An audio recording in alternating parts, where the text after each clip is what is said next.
Bonjour à tous, bonjour à toutes, bienvenue dans cette vidéo sur la vie après la mort. Alors je vous remercie de bien vouloir vous abonner à ma chaîne YouTube, à la partager, à mettre un pouce bleu tout simplement parce qu'il y a des gens qui m'ont témoigné qu'ils avaient été désabonnés par YouTube, etc. Bref, ça continue, hein, YouTube c'est de plus en plus compliqué, vous le savez, j'imagine. C'est vrai que c'est un petit peu plus compliqué qu'avant.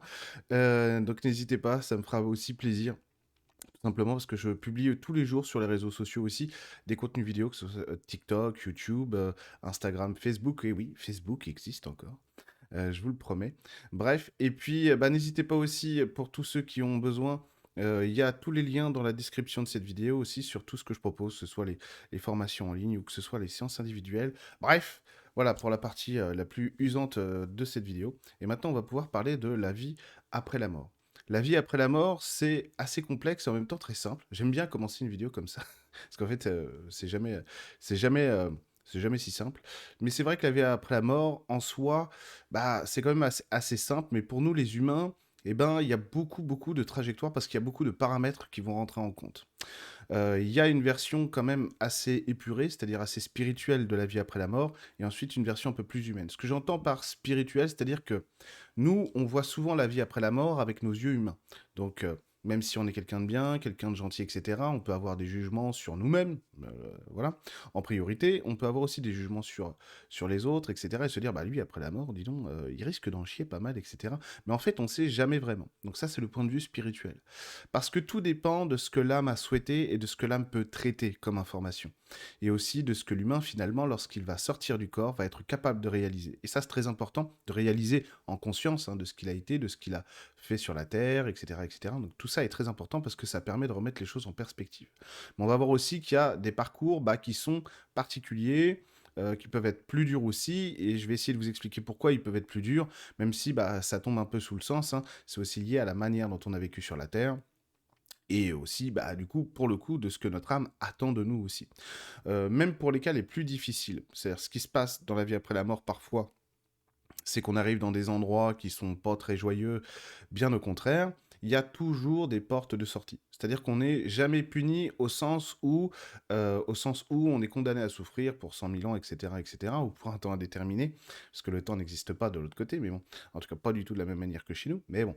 Eh bien, en fait, il y a toujours des portes de sortie, parce que ce que veulent les mondes spirituels, ce que veulent les archanges, ce que veut le divin, ce que veulent les êtres christiques comme le Bouddha, Jésus, etc., eh ben, c'est tout simplement l'amour. Donc c'est la réunification de tout ce qui a été perdu pendant l'incarnation, c'est-à-dire des âmes qui se seraient décalées pendant l'incarnation, eh ben, c'est la réunification. C'est-à-dire qu'il n'y a pas de jugement du bien et du mal, hein, comme le disait Jésus dans le Sermon sur la montagne, hein, le Seigneur fait lever le soleil sur la tête des justes et des injustes, et pleuvoir sur la tête des bons comme des méchants.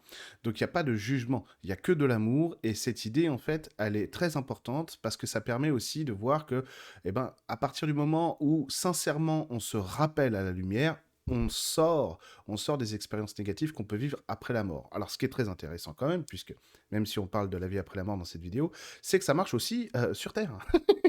Ça marche très bien sur Terre. C'est parfois difficile parce que la vie sur Terre fait que, mais croyez-moi, il y a des expériences de l'autre côté qui sont bien plus dures que la vie sur Terre. Et donc, ça marche aussi sur Terre, bien entendu, quand on est incarné. C'est pour ça aussi qu'il y a beaucoup de gens qui font des expériences de mort imminente, lorsqu'ils reviennent, alors même qu'ils étaient très cartésiens, ils croyaient en rien, là, quand on est mort, il n'y a plus rien, etc.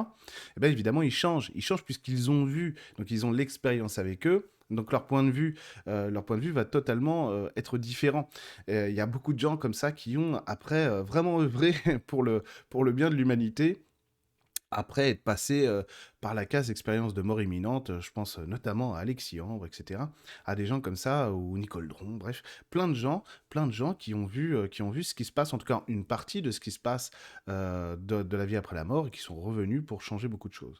Alors, même si j'avais déjà abordé ce thème dans d'autres vidéos, je souhaitais aujourd'hui l'aborder sous un plan un petit peu plus pratique et surtout un petit peu plus explicatif sur pas mal de parcours.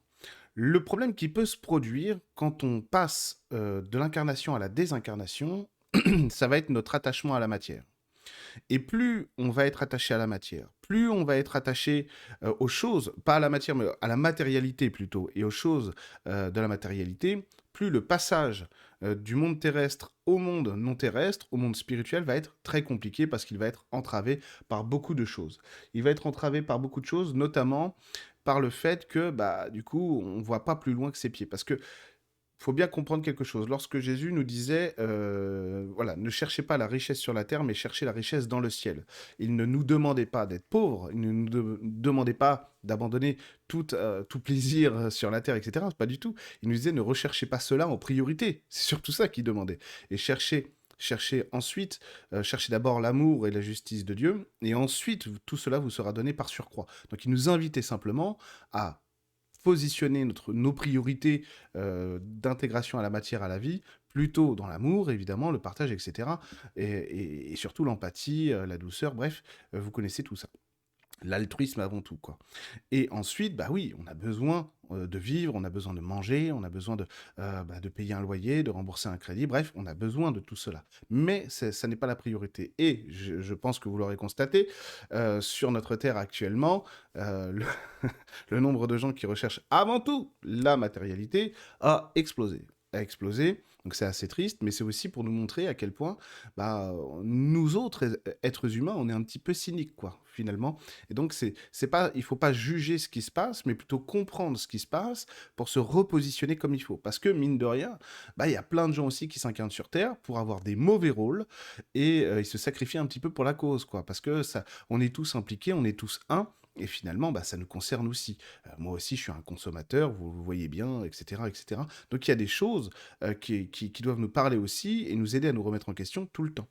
Mais lorsqu'on est trop impliqué dans la matérialité, bah, c'est qu'on est quand même très égoïste. Et alors là, quand on passe de l'autre côté, souvent, dans ces cas-là, on passe dans des mondes bah, qui sont à l'image de qui on a été sur la Terre. Et donc là, il y a des expériences très négatives parce que tout simplement, la mort, ce passage-là en tout cas de la mort, va être très important pour pouvoir eh ben, remettre les choses à plat. Et donc tout ce qu'on a mis sous le tapis, tout ce qu'on a menti, qu'on a dit non, c'est pas moi, etc., etc., et qu'on a été très vindicatif et hautain, hein, tout simplement dans l'existence, bah là, ça va nous être montré. Hein. Alors, je dis nous, quand on fait partie de ces gens-là, bien entendu, desquels il faut, somme toute, même si ça nous est insupportable, bah, être solidaires, hein, parce qu'ils sont rappelés eux aussi à l'amour et à l'unité de la source, donc il faut prendre ça en considération aussi, éviter de juger, mais plutôt être bah, dans la compassion, parce que ces gens-là souffrent, mais ils souffrent aussi pour nous montrer à quel point, bah, des fois, on a des comportements sur Terre bien débiles, etc., etc. Donc ils vont souffrir, ils vont récolter ce qu'ils ont semé, et notamment parce que l'égoïsme, bah, ça c'est anti-divin, anti-amour, et donc être dans... Il y a beaucoup de choses qui sont pardonnées. Très simplement, pas pardonnées parce qu'on accepte de vous pardonner, non, parce que finalement ce n'est pas si grave, ce n'est pas si grave. Hein, on fait des erreurs par omission, des fois on ne sait pas, on pense qu'on a raison, mais en fait on s'est trompé. Hein, il y a aussi des gens qui se conduisent de manière égoïste sur Terre parce que bah, tout simplement ils n'ont pas d'autres ressources, ils savent pas faire autrement, on les a pas éduqués autrement, et puis cet égoïsme leur donne plein de promesses pour les sécuriser dans cette vie-là. Mais on voit bien actuellement, notamment avec les réseaux sociaux, bah, qu'il y a beaucoup d'orgueil, énormément d'ego. Actuellement, bah ça, c'est très problématique, évidemment.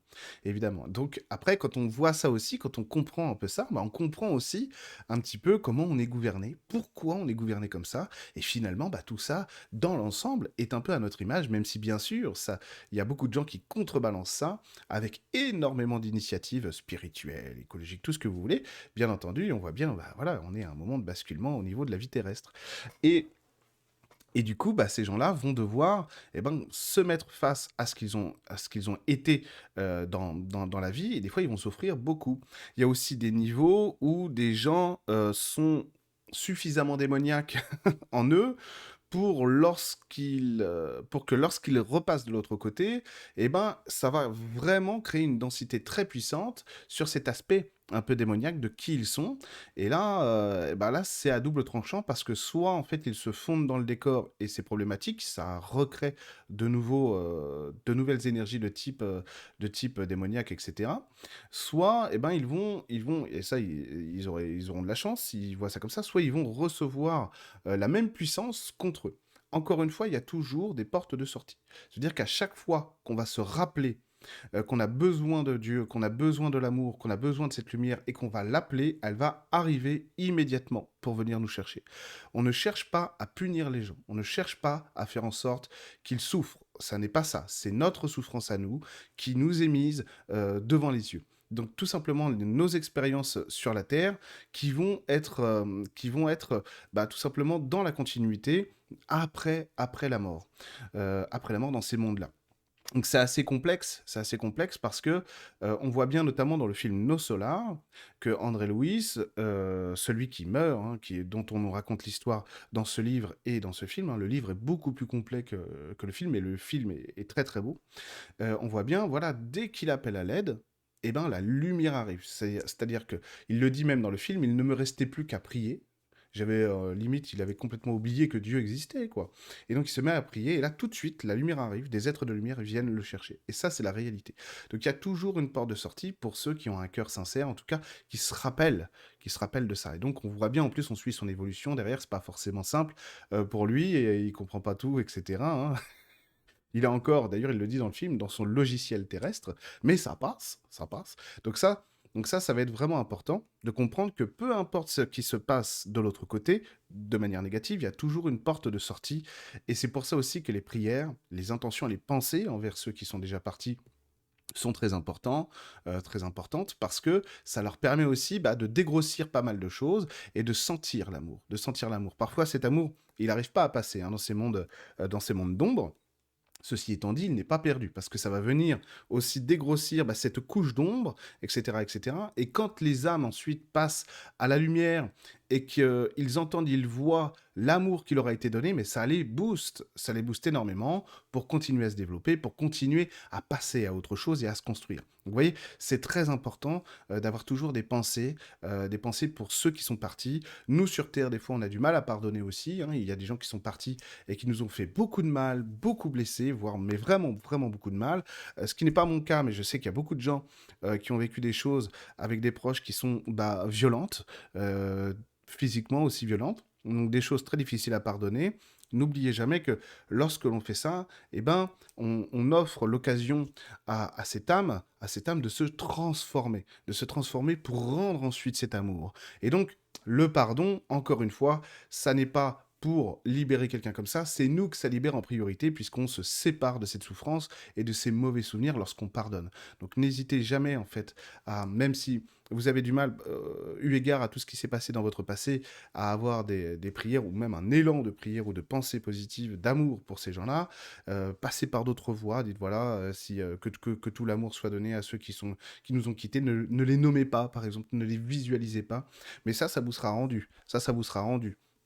Et ça vous sera rendu, même d'un point de vue karmique. Donc c'est quelque chose de plus puissant qu'il y paraît. C'est pas simplement on brise les chaînes du passé, on aide quelqu'un à se libérer, il nous le rendra et c'est super. Non, ça va beaucoup plus loin que ça, parce que n'oubliez pas que la vie sur Terre est une quête spirituelle, une quête mystique. Et donc, ça nous permet aussi, dans ces cas-là, de rentrer dans ce que les grands maîtres nous ont enseigné, parce que eux, la vérité, ils l'avaient. Voilà, nous, on l'a pas, nous, on ne connaît pas la vérité, mais eux, oui, ils savaient la vérité, hein. Quand on dit il y a pas de vérité, chacun sa vérité, non, non, il y a une vérité spirituelle, et tous les maîtres partout sur la Terre ont tous enseigné la même chose. La même chose. Peu importe leur culture, hein, qu'ils soient chrétiens, orthodoxes, maronites, hindous, shintoïstes, amérindiens, aborigènes, africains, etc. C'est toujours la même chose, hein. Il n'y a que l'amour, c'est tout. Donc cette quête de l'amour.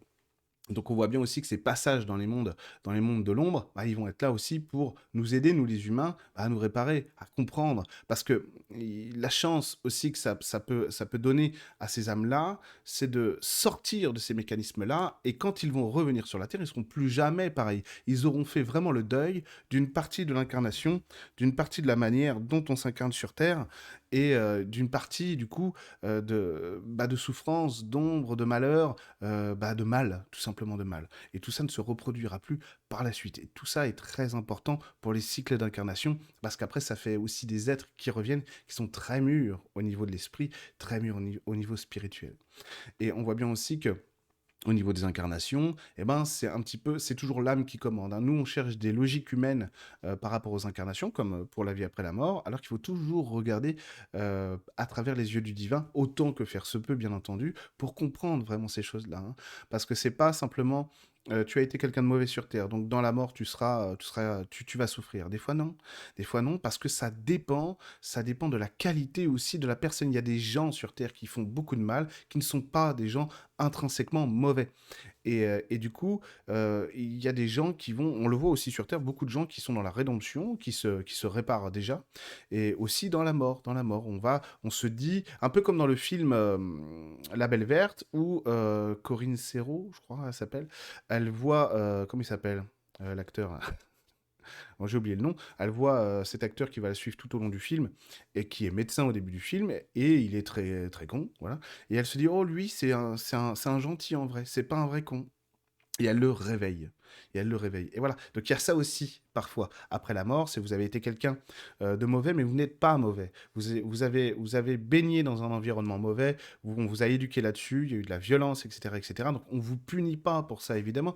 Il n'y a pas l'idée de punir, de toute manière, de la part de Dieu, de la part du divin et de la part des mondes après la mort. Ils sont simplement le résultat de qui nous avons été sur la terre. Et ça, c'est très important à comprendre. Et que peu importe ce qui va vous arriver, dans le mal, hein, il y a toujours une porte de sortie. Je ne dis pas qu'il va vous arriver quelque chose de mal, mais c'est juste pour vous initier à cela. Il y a toujours des portes de sortie, bien entendu, puisqu'on n'est pas condamné. Il y a cette question aussi qui est géniale. Lorsque les gens font des expériences de mort imminente, eh ben, ils disent, voilà, j'ai vu des êtres de lumière et tout, c'était fantastique, un amour que j'avais jamais ressenti. Et là, ils m'ont posé la question, comment as-tu aimé? Et cette question, les gens le disent hein, à chaque fois, cette question, c'est pas, c'est pas un jugement. C'est une vraie question pour la personne. Et la personne ne se sent pas jugée. Et là, elle voit tout en un instant. Elle voit tout ce qu'elle a été, en bien, en mal, etc. Et elle se juge pas. Elle dit, ah bah, ok, j'ai compris le principe. En fait, le but de la vie, c'est d'aimer. Et quand on fait ça, on n'aime pas. Ou comme moi, je croyais aimer, mais ça, on n'était pas. Ah, ça, par contre, c'était de l'amour, etc. Donc, c'est vraiment pour nous aider à nous révéler à la science de l'existence, ce passage-là. Comment as-tu aimé? Parce que c'est ça, en fait, la racine même de la vie. Alors, quand on repart de l'autre côté, eh ben, quand on nous pose cette question, ben, c'est pour nous accueillir, pour nous dire, alors, voilà, as-tu compris, enfin, ce que tu étais venu faire sur Terre? Eh ben, écoute, ce qui a été fait, dans le bien, tant mieux, dans le mal, tant mieux, et maintenant, on va passer une autre étape de l'apprentissage pour que quand tu reviendras, si tu dois revenir sur Terre, eh ben, tu seras encore plus conscient de cette nécessité d'aimer. Et donc, ensuite, on va passer au monde de lumière, pardon, dans la vie après la mort. Et ces mondes de lumière qui vont être, bah, eux, beaucoup plus simples à expérimenter, parce qu'évidemment, il n'y a pas cette idée de souffrance, mais il y a quand même des étapes dans les mondes de lumière différentes, hein. Il y a ceux qui traversent littéralement euh, la désincarnation et qui vont, pouf, retourner comme tels des fusées, revenir au cœur du divin. C'est-à-dire il y a vraiment des êtres humains qui vont s'incarner, qui, quand ils vont se désincarner, vont repartir directement dans le cœur de Dieu et ne plus du tout être concernés. Leur identité a complètement disparu, leur identité terrestre, et ils se sont refusionnés directement avec le cœur du divin, avec la source. Donc ça arrive évidemment. Ça arrive évidemment. D'ailleurs, Jésus, Bouddha sont des témoignages de cela, le fait que bah, finalement on peut se réunir à Dieu aussi à travers la chair, à travers l'incarnation. Évidemment. Donc bon, bah ça dépend en fait de ce que l'âme est venue chercher, de ce dont elle avait besoin. Et des fois, bah, vous avez simplement une étincelle divine, un grain de poussière divin qui est descendu sur Terre, tout simplement pour à un moment donné illuminer ici ou là quelque chose. Et puis ensuite, bah voilà, il n'y a pas de nécessité de revenir ou même de stagner parce que pas de nécessité d'apprendre spirituellement. Alors que il y a des parties de Dieu qui vont être séparées, hein, comme nous le sommes, et qui vont être des incarnations, bah voilà, on va s'amuser à faire des allers-retours, à monter, à aller aussi dans d'autres univers, dans d'autres dimensions, dans d'autres incarnations, et puis revenir sur Terre, ici et là, etc., etc. Et là, on voit bien, bah, c'est un peu plus le côté Gandalf de l'existence, où bah, on va aimer se promener un peu partout, apprendre beaucoup de choses, visiter pour aimer aussi de différentes manières, pour voir comment on s'aime ailleurs et comment on s'aime sur Terre. Alors, de l'autre côté, bah, du coup, ça va donner des gens qui normalement, sont quand même des esprits bien construits, même si bah, la vie terrestre minimise grandement cette qualité de l'esprit. Elle ne le minimise pas par nature. Regardez encore une fois Bouddha ou Jésus, par exemple, ou d'autres grands maîtres qu'on a eus sur Terre, hommes et femmes, bien sûr, dans toutes les cultures. Non, ça ne minimise pas par nature, mais ça minimise notre capacité à ressentir cet esprit divin sur Terre en fonction de ce qui a besoin d'être montré. En sachant aussi que imaginez-vous, Jésus avait ce site particulier qu'il était vraiment fait pour la mission qu'il avait, c'est-à-dire nous enseigner. D'accord? Et ça, c'est très important, parce que quelqu'un qui est vraiment connecté à la source, mais une fusion, hein, pas juste je canalise, je suis clairvoyant, etc. Non, non, une vraie connexion à la source. C'est incompréhensible pour nous. En dehors de Jésus ou de Bouddha, parce que Bouddha l'a réalisé dans sa vie, Jésus est venu avec ça, mais avec cette mission d'enseigner. C'est pas tout à fait pareil, parce qu'il y a un décalage énorme entre la source et ce que nous, on peut en comprendre, ici sur Terre. Donc ça, il faut bien le comprendre. D'ailleurs, Jésus l'avait dit à Nicodème lorsqu'ils se sont rencontrés, parce que Nicodème n'arrivait pas à y croire, dans le bon sens du terme. Hein. Il était avec Jésus, il avait vu Jésus accomplir des choses. Il s'est dit, mais j'arrive pas à y croire. Et Jésus lui disait des choses, et il dit, mais j'arrive pas à y croire. Alors Jésus lui dit, tu ne me crois pas pour les choses terrestres, comment feras-tu quand je te parlerai des choses célestes? Donc imaginez-vous que rien que ce qu'a fait Jésus, en fait, c'était juste vraiment des trucs qu'on pouvait comprendre. On peut faire mais 1 million de fois plus, et 1 million de fois plus grand et plus beau que ça. Mais on ne comprendrait pas. On comprendrait pas. Donc Jésus s'est vraiment limité dans les miracles qu'il a accomplis pour qu'on puisse comprendre ce qu'on voyait. Sinon, on n'aurait pas compris, quoi. On n'aurait pas compris. D'ailleurs, on comprend 2000 ans après, on est toujours en train de se dire, mais il voulait dire quoi par aimez-vous les uns les autres? C'est compliqué. Oh là là, la religion, c'est vraiment nul. Aimez-vous les uns les autres, je ne comprends rien. Non, là, je troll. Mais c'est vrai que beaucoup d'enseignements de Jésus, en plus, ils sont compliqués en ce sens qu'ils ont beaucoup plus de profondeur qu'il y paraît. Et des fois, une phrase très simple, vous allez mettre 50 ans juste à l'expérimenter parce qu'elle a des ramifications absolument gigantesques. Et donc, voilà. Donc ça, c'est la qualité de l'enseignement des maîtres, et notamment de Jésus. C'est que, voilà, il y a une telle profondeur que finalement, on n'a jamais fini d'apprendre, même sur une seule phrase ou sur un seul mot. Donc, la vie après la mort. La vie après la mort. Donc, du coup, dans ces mondes de lumière, bah, tout va être mis à la disposition de l'âme qui s'est désincarnée pour continuer son petit périple, son grand périple de l'existence. Et alors là, bah, tout dépend de ce que l'âme a choisi, bien entendu. Est-ce qu'on revient sur Terre? Alors à ce moment-là, eh ben, déjà, on prend le temps de la désincarnation, on va revenir un peu aux sources aussi, on va remonter dans des niveaux de lumière qui correspondent à l'esprit qu'on est, qu'on incarne après la mort, et on va continuer d'expérimenter certaines choses, se rappeler, on va un peu se débriefer, mais surtout revenir à la mère patrie, et donc... et donc revisiter un petit peu tout ce qui a été fait, tout ce qui a été dit, et aussi, comment dire ça, se remplir de nouveaux objectifs et de nouvelles consciences de lumière, de savoir spirituel, etc., etc. Alors ce qui est très intéressant, c'est qu'il y a aussi des gens qui font des expériences de mort imminente, et puis alors ils reviennent en disant, c'est marrant, j'étais connecté à tout. Je savais tout. Je savais tout. Alors imaginez-vous, vous savez tout. C'est assez exceptionnel. C'est pareil, hein, imaginez quelqu'un sur Terre là, tout de suite c'est un rat de laboratoire, le mec. Hein. Donc c'est pour ça qu'on n'a pas on n'a pas ça, quoi. Pour le moment, bien sûr. Pour le moment. Et ben, ils savaient tout. Donc il y a des gens qui disent, bah oui, je voyais tout. Donc les géants sur la Terre, bah oui, c'est vrai. Les Atlantes, bah oui, c'est vrai. Etc., etc. Bref, ou en mathématiques, des gens qui étaient nuls. Être plus nul que moi en mathématiques, c'est très dur, mais ça doit exister. Des nourrissons, je pense. Les nourrissons sont plus mauvais que moi en mathématiques. Mais donc, ils savaient tout. Ils savaient les mathématiques, les pyramides, ils savaient tout. Ils savaient tout. Et donc ça, ce savoir-là, c'est-à-dire le fait qu'on sache que lorsqu'on revient à la vraie conscience, quand on revient dans nos mondes de lumière, dans nos vibrations originelles, eh ben oui, en fait, c'est assez naturel. Eh ben qu'on sache que ça se produit, c'est assez significatif de l'idée aussi d'identité de l'autre côté, de ce à quoi on appartient vraiment et de ce qui nous est destiné finalement, ce qu'on souhaite ensuite expérimenter. Parce que ce savoir-là, même quand on sait tout des choses de la Terre, à ce moment-là, eh ben, on se rend bien compte que finalement, ce savoir-là, c'est un petit grain de sable dans l'immense désert, dans l'immense plage du savoir, de tout ce qui est, de tout ce qui est. Et alors, bah, on va pouvoir se proposer de nouvelles choses. Alors, ce qui est bien aussi dans ces niveaux de conscience-là, quand on retourne de l'autre côté, eh ben, on est omnipotent et on a un don d'ubiquité absolue, donc on peut se projeter ici ou là, etc., pour continuer à s'enrichir au niveau des expériences spirituelles, aux expériences de l'amour. En sachant aussi qu'il y a des mondes, il y a des niveaux vibratoires où pour s'incarner, on n'a pas besoin de passer par la naissance.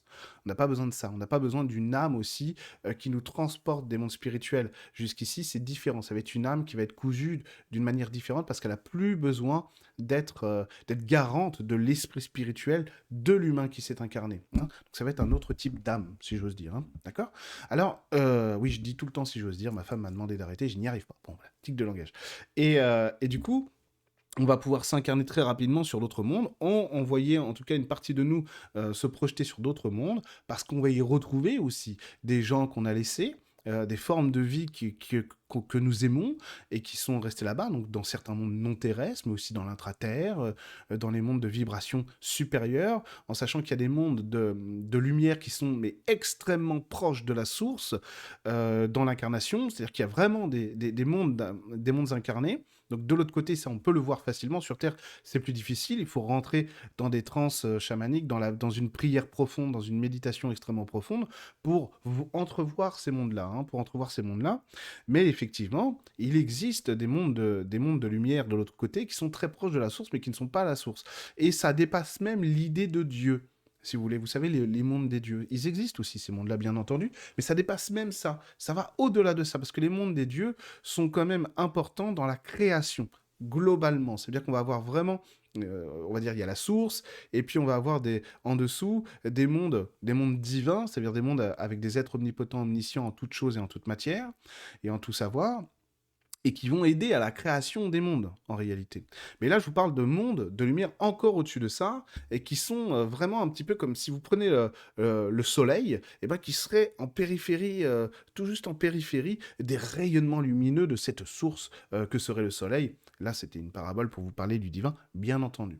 Et donc, dans ces mondes-là, bah, on va pouvoir expérimenter beaucoup de choses aussi, bien entendu. Et c'est très intéressant parce qu'il faut absolument qu'il y ait des détachements de la source pour que chaque niveau d'incarnation, que ce soit ici sur Terre ou après la Terre, eh ben, soit cohérent. Tout est structuré en réalité, et tout est parfaitement structuré. Ça, c'est intéressant, enfin, c'est très plaisant, c'est presque orgasmique de le voir, de s'en rendre compte. C'est de se dire, ah là là, mon Dieu, mais en fait, tout se tient. Tout se tient, c'est absolument fantastique. Il y a des gens aussi qui sont incarnés sur Terre, mais qui sont des esprits de la nature. Donc quand ils vont, quand ils vont passer de la vie sur Terre à la vie non terrestre, eh ben, ils vont déstructurer, etc. Et ils vont être accueillis dans leur monde originel, dans un monde de fées, par exemple, dans un monde de dragons, même si les dragons ne sont pas réellement des esprits de la nature. Mais bon, c'est pas grave. On va pas... Voilà. Faudrait que je refasse une vidéo sur les dragons. Ce serait peut-être pas mal. Mais du coup, bah, on va revenir dans notre monde d'esprit de la nature. Les fées sont des êtres angéliques, hein. C'est pas simplement la fée Clochette, quoi. Les fées sont des êtres très angéliques, avec un savoir supérieur, vous n'imaginez pas, avec des capacités, des dons absolument fabuleux. Elles sont capables... Ils sont capables de faire des choses, de créer de la matière à partir de rien. Enfin, les fées, c'est un monde exceptionnel. Les fées, c'est un monde exceptionnel. Si vous avez l'occasion de travailler avec les fées, notamment en forêt, etc., faites-le, parce que les fées, moi je les appelle, c'est mes enseignantes favorites, en dehors des autres guides, évidemment, mais les fées, c'est mes enseignantes, c'est vraiment mes chouchoutes, moi je les appelle comme ça, les fées. Elles sont exceptionnelles. Donc voilà, il y a des gens qui sont incarnés sur Terre, mais qui étaient des esprits de la nature, bah, vous allez retourner dans votre monde originel, si la mission a été accomplie. Sinon, bah, va falloir repasser par des sas de décompression, donc d'autres mondes de lumière qui sont faits pour les humains, hein, qui quittent la vie et qui vont devoir donc soit revenir sur Terre parce que l'expérience n'est pas terminée, soit être un petit peu dans ces mondes de lumière, histoire de passer un petit peu à autre chose, de décompenser aussi ce qui s'est passé sur Terre, et donc après, bah, de retourner dans leur monde naturel, c'est-à-dire des esprits de la nature à ce moment-là. Il y a beaucoup de monde, il y a beaucoup de gens, hein, qui sont incarnés sur Terre, qui sont des esprits de la nature. Il y a parfois même des gens qui sont des corps célestes, qui s'incarnent parce que ces corps célestes ont besoin de ramener de la mémoire, de ramener de l'expérience pour créer de nouvelles choses chez eux, enfin en tout cas pour ce corps céleste-là.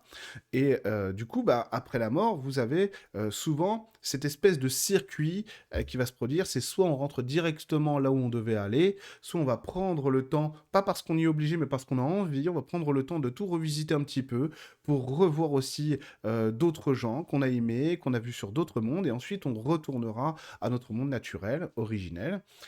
Soit on peut retourner à la source directement, comme je vous l'ai dit, soit eh ben, on est quand même en quête d'incarnation terrestre, de réincarnation terrestre. Alors là, on va aller, il y a plusieurs options aussi ici, on va aller donc dans des mondes de lumière qui sont faits pour les humains et qui vont nous aider quand c'est nécessaire eh ben, à faire la déstructuration de cette incarnation-ci pour perdre un petit peu nos repères sur la Terre, etc. Et donc nous préparer à autre chose. On va avoir besoin d'ensemencer, dans ces cas-là en tout cas quand c'est possible, on va avoir besoin d'ensemencer notre esprit de choses plus vibrantes, plus grandes, etc. pour revenir sur Terre et les distribuer, en sachant que l'incarnation sur la Terre fait toujours diminuer l'intensité, en tout cas dans notre ressenti à nous les gens lambda, fait diminuer l'intensité du ressenti de cette conscience spirituelle.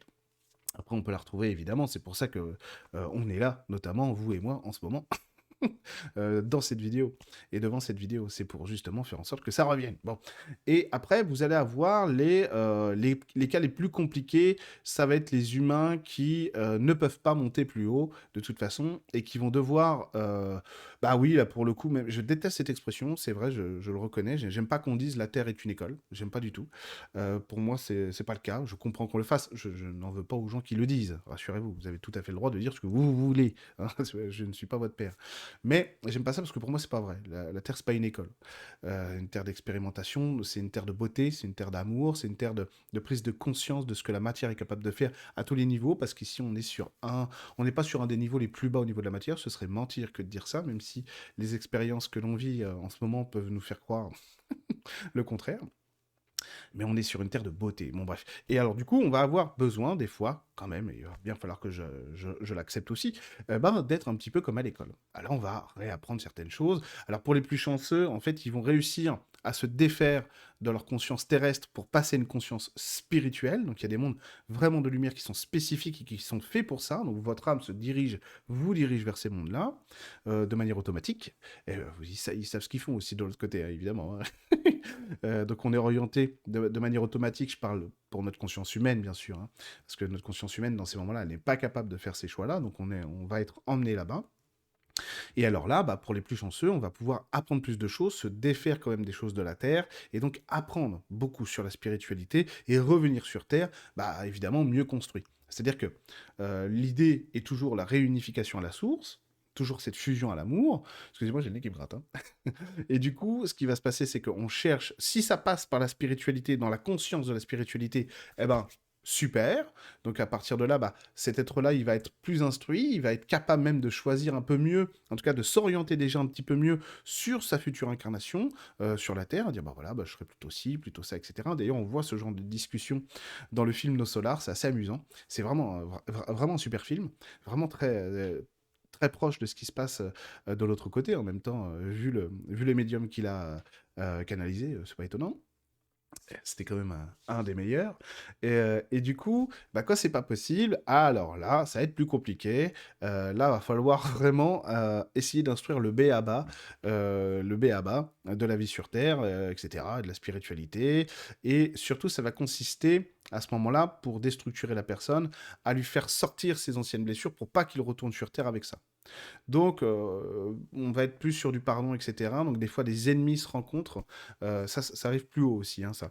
Mais des ennemis se rencontrent et arrivent à se pardonner, etc. Et ça, c'est très important pour l'incarnation. Quand c'est pas possible, bah, de toute façon, on réincarne les gens de force, si j'ose dire, parce que l'âme, de toute manière, n'a pas le choix. Il faut qu'elle retourne sur Terre. Et alors là, c'est là que ça peut créer aussi ce qu'on appelle des liens karmiques négatifs, parce que bah, il n'y a pas eu de déstructuration de ces liens-là après la vie, dans la vie après la mort. Alors du coup, bah, il va falloir le rejouer sur Terre. Là, c'est quand on n'a pas le choix. Donc là, on va réimpliquer les gens directement sur la Terre et en priant pour eux, en priant pour eux, en sachant qu'ils ont quand même pris un tout petit peu de vibration supérieure, donc on va voir comment ça va se faire. Quand il y a pas le choix, quand on n'y arrive pas de l'autre côté, il y a que sur la Terre qu'on va pouvoir délier ces liens-là. Donc en fait, on renvoie ces gens.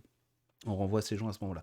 Mais on va pouvoir aussi retrouver nos ennemis, nos némésis, les pires ennemis qu'on n'a jamais vus, dans des niveaux de lumière très hauts. Et là, c'est pas du tout pareil, quoi. Parce que là, ouais, oh là là, c'est pas vrai, oh là là, qu'est-ce qu'on a ri. Mais c'est vraiment ça, quoi. Oh, tu m'as bien cassé les pieds, oh, mais toi aussi, hein. Mais voilà, c'est de l'amour, il n'y a plus du tout cette ambiguïté, cette haine, il n'y a plus de méchanceté, il n'y a plus rien, c'est redécouvrir, ah, la prochaine fois, on recommence, c'est vraiment ça, quoi. C'était un jeu de rôle, et on le sait, il y a que de l'amour, il n'y a pas de problème, quoi. Il n'y a pas de problème. Donc ça, c'est pour les cas les plus élevés. Et, quand c'est pas le cas, bah, c'est plus... voilà. Mais on y arrive, bon an, mal an. Il y a beaucoup d'êtres humains qui sont sortis de la matière, qui arrivent dans des cités de lumière, et qui travaillent là-dessus, qui arrivent même un peu comme André Louis dans le Solar, à dépasser ce qu'ils étaient sur Terre pour s'instruire spirituellement. Et quand ils vont revenir, ce seront plus jamais les mêmes. L'égoïsme a disparu, etc. Donc c'est vachement important. Vous imaginez le travail qui est fait de l'autre côté. Et évidemment, et ben quand c'est pas possible, comme je le disais, bah alors là on renvoie les gens sur Terre. Parfois même, on n'a pas le choix. C'est-à-dire que vous avez des gens qui sont bloqués dans des mondes d'ombre, et puis d'un seul coup, l'âme dit bon bah là ça a duré assez longtemps, il va pas ressortir, etc. Il va pas réussir à remonter. Allez, on le renvoie sur Terre. Voilà, tout simplement. Tout simplement. Des fois, c'est comme ça. C'est obligé. C'est obligé. Mais bon, l'importance de la prière, bien sûr, hein, de penser aux gens qui sont partis, même quand ils vont très bien, hein, ça permet de créer du lien ou de maintenir un lien ou de renforcer aussi ce lien, puisque ce sont aussi des guides pour nous. Quand on meurt, la manière la plus classique, bah, tout simplement, on est pris en charge par des guides qui sont les plus importants, et il y a cette espèce de joie, cette espèce d'amour, où tout est apaisé. Vous vous rendez bien compte qu'on passe à des mondes où la colère n'existe plus, la rancœur n'existe plus, la violence n'existe plus, la douleur n'existe plus, il ne reste plus que l'amour et la paix, le vrai amour, la vraie paix, mais c'est quelque chose de gigantesque, qui dépasse tout ce que vous pouvez imaginer.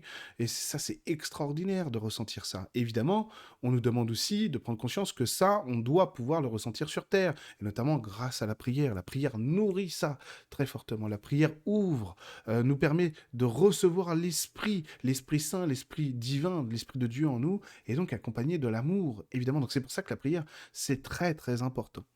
Prier pour soi, prier pour les autres, etc., etc. Vous avez compris où je voulais en venir, bien entendu.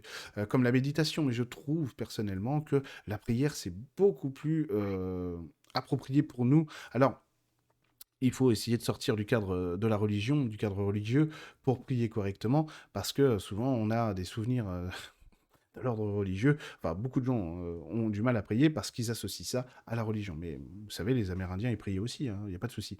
Il n'y a pas de souci. Et puis, priez, qu'est-ce que vous voulez? Priez les faits si vous avez envie, hein, c'est ça qui compte. Ce qui compte, c'est le cœur et l'amour, c'est tout. Voilà. Il n'y a rien d'autre qui compte. Donc voilà, crois que je vous ai dit tout ce que j'avais à vous dire, en tout cas dans cette vidéo sur la vie après la mort. J'espère que ça vous aura plu. Merci à vous, en tout cas, d'avoir suivi cette vidéo. Et je vous dis à très vite sur ma chaîne YouTube. Oups!